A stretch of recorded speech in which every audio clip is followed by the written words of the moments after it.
When I was a boy, we used to go out to the country to visit my grandparents. It was always real fun. I loved going out in the country because I lived in town, you know, where the streets have curbs. One day when I was out there, my dad said, "Let's go for a walk, son." He didn't do that very often, so that was exciting. And we went walking out across my grandma's yard, and we came up to the edge of the woods, and there was a fence there. Now, this was the kind of fence that's just one long piece of wire, no barbs in the wire, and just one piece. And what that means is it's an electric fence, because a fence that weak and small isn't going to do much good unless it's electrified. And I recognized it was an electric fence, and so I stopped. Now, I was just a little boy, just about the right height that it would be hard to go over it, but if I went under it, I might bump it with my big head or my big butt.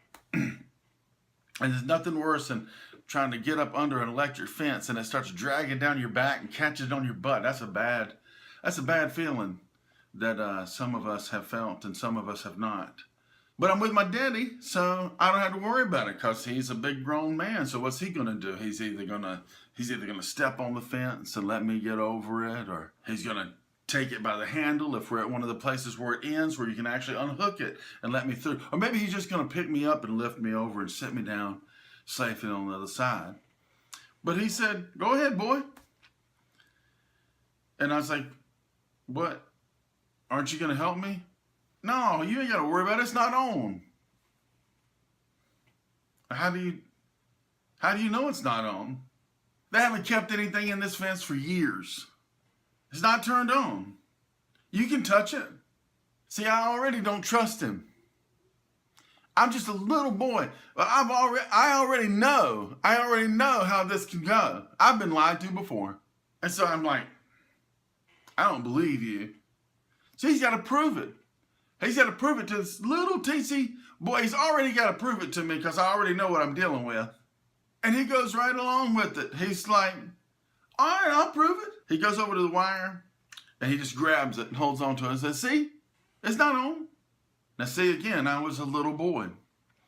And what I didn't understand, and what you may not understand, when a giant, strong, 300+ pound man who is so impervious to pain that it's literally dangerous. My dad has gotten himself in trouble a few times in life because he's so oblivious to pain.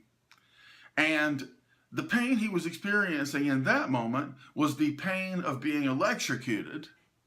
But he's big and strong and tough, and he was able to grab that fence and pretend that there was no power going through it. Yes, that's right, friends.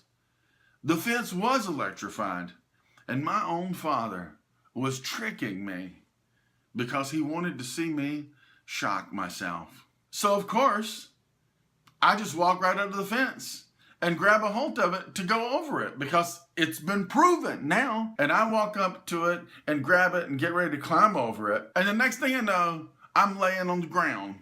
And my daddy laughed and laughed and laughed.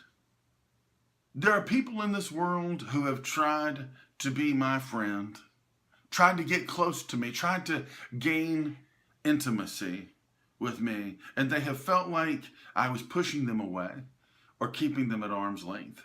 Well, the reason they felt that way is because I was pushing them away and keeping them at arm's length. And if you're one of the people who have felt that way because of my behavior, I want you to find it in your heart to remember that little boy laying on the ground twitching after his father electrocuted him, and realize it's hard living in here. And the moral of that story is you can't trust nobody, not even your kinfolk. Like, subscribe.